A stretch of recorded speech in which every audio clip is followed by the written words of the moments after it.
Good morning, 11th class. Today I will start new topic from the chapter Theory Base of Accounting, Standard and IFRS. So in this lecture I will explain the IFRS financial statements. IFR based on, जैसे कि आप accounting में, financial accounting में जितने भी accounting statements बनाते हो तो उन स्टेटमेंट्स में नॉर्मली मैंने अभी तक आपको एक्सप्लेन किया है, जैसे ट्रेडिंग अकाउंट हो गया, प्रॉफिट एंड लॉस अकाउंट हो गया या बैलेंस शीट हो गया। तो हम यहाँ पे बात कर रहे हैं IFR, international financial reporting standard.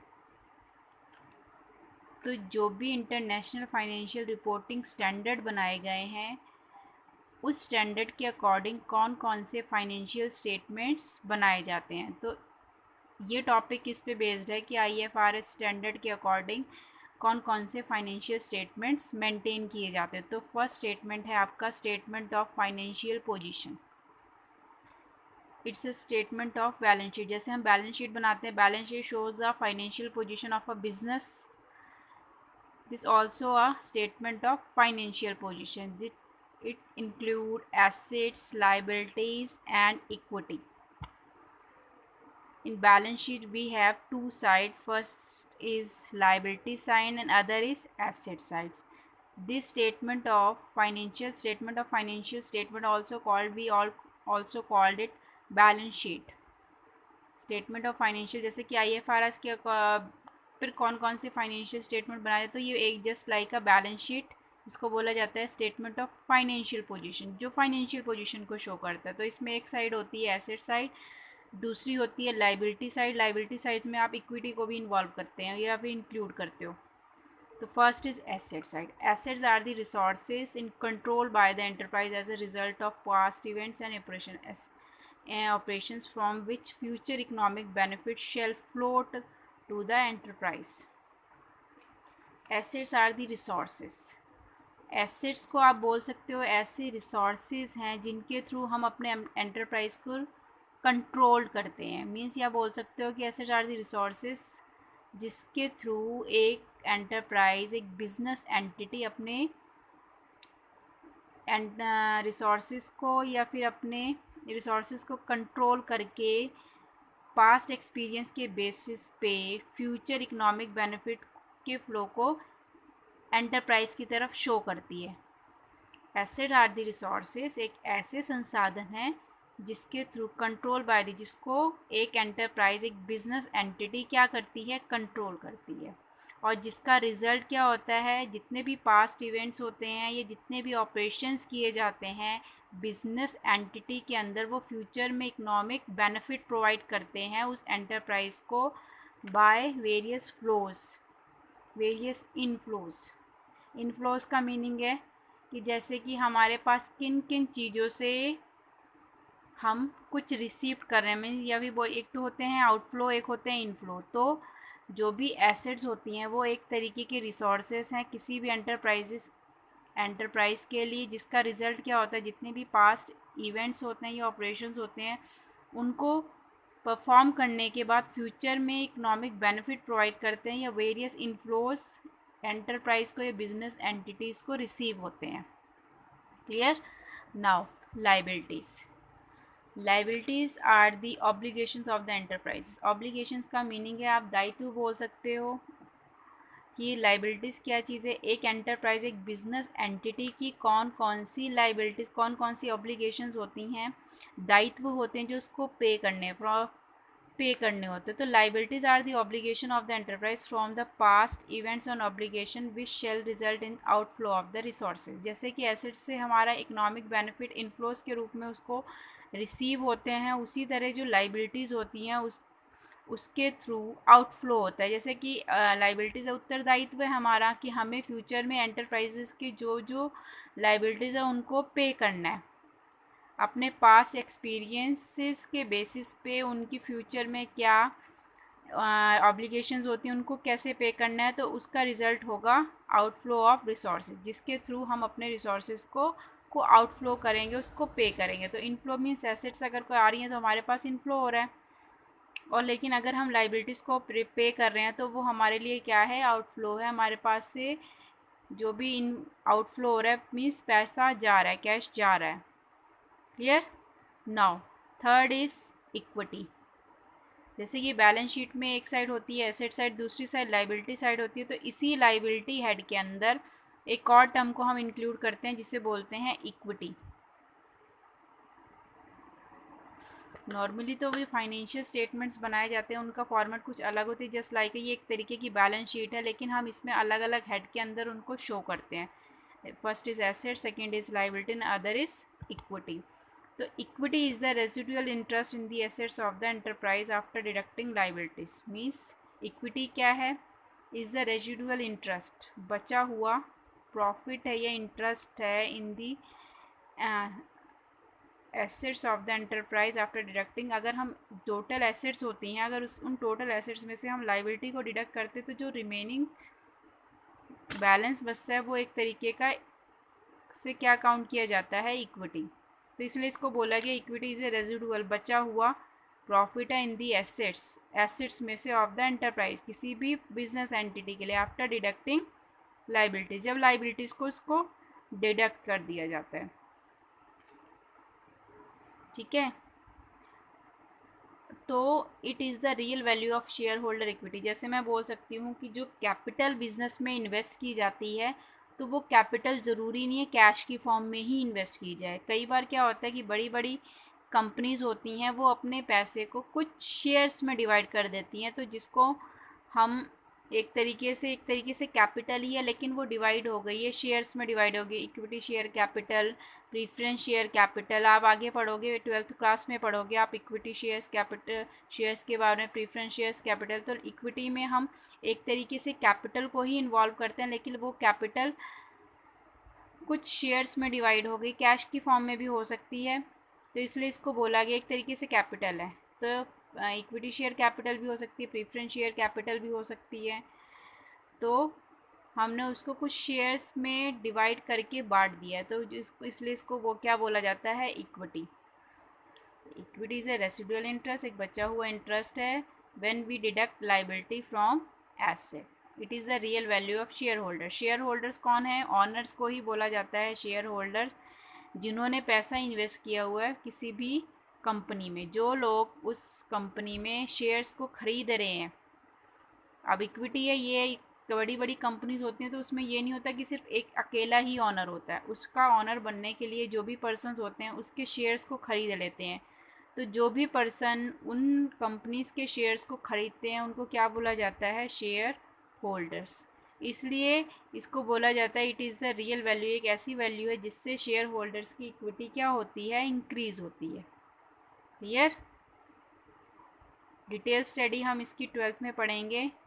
ये सिर्फ आपका ये था कि जो भी IFR है, इंटरनेशनल फाइनेंशियल रिपोर्टिंग स्टैंडर्ड है, उसमें जो भी फाइनेंशियल स्टेटमेंट्स बनाए जाते हैं उन कौन कौन से फाइनेंशियल स्टेटमेंट बनाए जाते हैं। जो पहला स्टेटमेंट है स्टेटमेंट ऑफ फाइनेंशियल पोजीशन, जिसे बैलेंस शीट भी बोला जाता है, तो उसमें क्या क्या चीज़ें आती हैं, एक तो आपकी एसेट्स आती हैं, दूसरी लाइबिलिटीज़ आती हैं, और तीसरी क्या आती है आपकी, इक्विटी। दूसरा स्टेटमेंट है हमारा statement of comprehensive income. It's just like a profit and loss account. जैसे आप प्रॉफिट एंड लॉस में एक साइड लेते हैं एक्सपेंसेस और दूसरे साइड क्या लेते हैं, रेवेन्यू।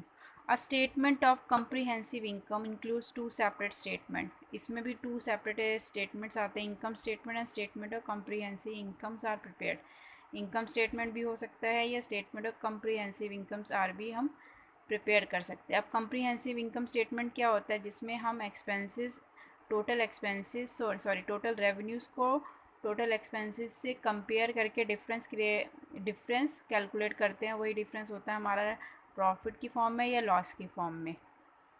ठीक है। नो, अब एलिमेंट्स का मीनिंग यहाँ पे ये है कि जो भी हमने इनकम स्टेटमेंट बनाया है, एलिमेंट उसमें कौन कौन से टर्म्स होती हैं, कौन कौन से एलिमेंट्स को हम इंक्लूड करते हैं। तो जैसे प्रॉफिट एंड लॉस में एक साइड रेवेन्यू होता है, दूसरी साइड एक्सपेंसेस, उसी तरह इनकम स्टेटमेंट में भी एक रेवेन्यू साइड होती है, एक एक्सपेंसेस साइड होती है। तो रेवेन्यू को लेके चलते हैं। It increases the economic benefit during the accounting period. अब रेवेन्यू एक तरह रेवेन्यू से किसको बोला जाता है? आय को बोला जाता है। तो it increases the economic benefit during the accounting period. जो भी रेवेन्यूज होते हैं वो एक अकाउंटिंग पीरियड जो कि 1 ईयर का होता है, उस अकाउंटिंग पीरियड में इकोनॉमिक बेनिफिट प्रोवाइड करते हैं किसी भी एंटरप्राइज को थ्रू बिजनेस ऑपरेशंस। एक फॉर्म में बहुत सारे ऐसी एक्टिविटीज़ होती हैं, उनका रिजल्ट क्या होता है? कुछ रेवेन्यूज जनरेट होते हैं और वो जनरेटिव्स अकाउंटिंग पीरियड में क्रिएट किए जाते हैं। तो it increases the economic benefit. एक बिजनेस एंटिटी को इकोनॉमिक बेनिफिट, आर्थिक लाभ प्रदान करता है ड्यूरिंग द पूरे accounting period as a result, जिसका रिजल्ट क्या होता है? As a result of business operation. और वो किसका रिजल्ट होता है? जो भी बिजनेस में कार्य किए जाते हैं, एक्टिविटीज़ की जाती हैं। दूसरा होता है आपका एक्सपेंसेस।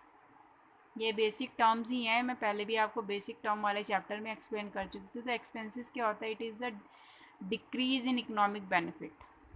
अब जैसे रेवेन्यू से हमारे इकोनॉमिक बेनिफिट्स, हमें ऑपरेशंस के थ्रू बेनिफिट्स हो रहे हैं, उसी तरह एक्सपेंसेस से हमें कुछ लॉसेस भी होते हैं जिनको हम एक्सपेंसेस के फॉर्म में लिखते हैं। तो it is a decrease in the economic benefit. Economic benefit में जो भी डिक्रीज होता है, जो भी कमी आती है, वो एक तरीके का एक्सपेंस है in the form of outflow, the form of outflow during the accounting period as a result of means एक बिजनेस एंटिटी में जो भी बिजनेस ऑपरेशंस किए जाते हैं और उन ऑपरेशन से जो भी रेवेन्यू जनरेट होती है, उस रेवेन्यू को जनरेट करने में जो भी इकोनॉमिक बेनिफिट हमारे डिक्रीज होते हैं, वो किसकी फॉर्म में काउंट किए जाते हैं? एक्सपेंसेस। तो इसलिए इसको बोला जाता है it is a decrease in economic benefit in the form of outflow. ये जो भी इकोनॉमिक बेनिफिट हमें हुए हैं उसको डिक्रीज करते हैं इन फॉर्म ऑफ आउटफ्लो। जैसे एक्सपेंसेस में क्या क्या चीज़ें आती है? जैसे हम कोई सैलरी, फॉर्म सैलरी पे कर रही है, सैलरी किस रीज़न से कर रही है? अब जैसे एक फर्म है, अपना काम बिजनेस चला रही है, लेकिन बिजनेस चलाने के लिए उसने बहुत सारे एम्प्लॉयज़, वर्कर्स रखे हुए हैं, किस लिए? और लेकिन उनका मोटिव तो क्या है? Profit gaining. तो इसलिए यहाँ पे ये बोला गया है कि इकोनॉमिक बेनिफिट को क्रिएट करते टाइम जो भी आउटफ्लोज होते हैं, उन्हीं को हम क्या बोलते हैं? एक्सपेंसेस। कहने का ये है कि हम एक तरीके से अपने एम्प्लॉयज़ को सैलरी दे रहे हैं, वर्कर्स को वेजेस दे रहे हैं, लेकिन उनको हम जो भी वेजेस और एक्सपेंस सैलरी दे रहे हैं, वो एक तरीके से हमारे लिए बेनिफिट ही क्रिएट करेंगे। रेवेन्यू को जनरेट कर रहे हैं, लेकिन हमें उसके लिए कुछ खर्चा करना पड़ रहा है, जो एक्सपेंसेस हैं। क्लियर? तो it is a decrease in the economic benefit. Economic benefit में डिक्रीज होता है फ्रॉम द आउटफ्लो, तब जिसके थ्रू आउटफ्लो होता है ड्यूरिंग द अकाउंटिंग पे, उस पूरे अकाउंटिंग पीरियड में। और वो किसका रिजल्ट होता है? बिजनेस ऑपरेशंस का। क्लियर? तीसरा स्टेटमेंट है जो इंटरनेशनल फाइनेंशियल रिपोर्टिंग स्टैंडर्ड के थ्रू मेंटेन किया जाता है, statement of changes in equity. Equity में क्या क्या चेंजेस आए हैं? जैसे आपने अभी पढ़ा है, इक्विटी शेयर होल्डर्स को इंक्लूड करते हैं, उनमें जो भी चेंजेस आए हैं उसके लिए हम जो भी स्टेटमेंट बनाते हैं वो क्या कहलाता है? Statement of changes in equity. Equities में जो भी चेंजेस आ रहे हैं। उसके बाद है आपका स्टेटमेंट ऑफ कैश फ्लो। कि स्टेटमेंट ऑफ कैश फ्लो, तो कैश फ्लो स्टेटमेंट एक अकाउंटिंग पीरियड में कितना इनफ्लो हो रहा है, कितना आउटफ्लो हो रहा है, उन सभी का रिकॉर्ड कौन सा स्टेटमेंट आपको प्रोवाइड करता है? Statement of cash flow. ठीक है, जिसको बोल भी देते हैं हम कैश फ्लो स्टेटमेंट, जिसमें जितने भी इनफ्लोज हो रहे हैं, जितने भी आउटफ्लोज हो रहे हैं, ऑपरेटिंग एक्टिविटीज़ से, इन्वेस्टिंग एक्टिविटी, फाइनेंसिंग एक्टिविटीज़ से, वो सभी किस में इंक्लूड होते हैं? Statement of cash flow. तो इसमें हम 3 तरह की एक्टिविटीज़ का इंक्लूड करते हैं: ऑपरेटिंग, इन्वेस्टिंग एंड फाइनेंसिंग। तो ये 3 तरह की एक्टिविटीज़ होती हैं। इन तीनों एक्टिविटीज़ में किस ऑपरेशन से हमें इनफ्लो हो रहा है, किससे आउटफ्लो हो रहा है, कौन सी इन्वेस्टिंग एक्टिविटी से कैश फ्लो इनफ्लो आउटफ्लो हो रहा है, मीन्स पूरा ही इनफ्लो और आउटफ्लो का रिकॉर्ड बताता है हमारा statement of cash flow. Clear? अब notes and summary of accounting policies. अब जैसे हमारे इंटरनेशनल फाइनेंशियल रिपोर्टिंग स्टैंडर्ड के अंदर एक ये स्टेटमेंट भी बनाया जाता है जिसमें आप नोट टू जैसे बोल सकते हो जितने भी हमने बेसिक टर्म्स या फिर बोल सकते हो आप फाइनेंशियल स्टेट पोजीशन से रिलेटेड कुछ नोट टू अकाउंट में रिकॉर्ड हम दिखाते हैं कि ये टर्म्स हुई हैं, तो वो एक तरीके से नोट के फॉर्म में हम उसे एक स्टेटमेंट में शो कर देते हैं, एंड उसकी समरी को भी और जो भी हमने अकाउंटिंग पॉलिसीज़ अप्लाई करी हैं उसको ही समरी के फॉर्म में हम उसे दिखा देते हैं। तो वो भी एक तरीके से हम किस में इंक्लूड करते हैं, इंटरनेशनल फाइनेंशियल रिपोर्टिंग स्टैंडर्ड्स में। नोट्स का मीनिंग ये है कि जो भी स्टेटमेंट्स बनाए हैं हमने, फाइनेंशियल पोजीशन बनाया है, उसको एक नोट के थ्रू प्रेजेंट किया है, पूरा डिटेल स्टडी के रूप में प्रेजेंट किया है, ताकि किसी को कुछ डाउट ना हो, हम उस नोट पे जाके उसकी पूरी स्टडी कर सकें और उसकी पूरी समरी पढ़ सकें। क्लियर? उसके बाद है आपका difference between IFRS and Indian gap. मैंने आपको पिछले लेक्चर में आपको बताया था कि इंडियन अकाउंटिंग स्टैंडर्ड हमने पढ़ा था और इंटरनेशनल फाइनेंशियल रिपोर्टिंग स्टैंडर्ड पढ़ा, तो दोनों में बहुत डिफरेंस है। दोनों में क्या है, ये बहुत ज़्यादा ही डिफरेंस है। क्या डिफरेंस है वो हम पढ़ेंगे। तो IFRS are principle based while Indian GAAP और अकाउंटिंग स्टैंडर्ड रूल बेस्ड।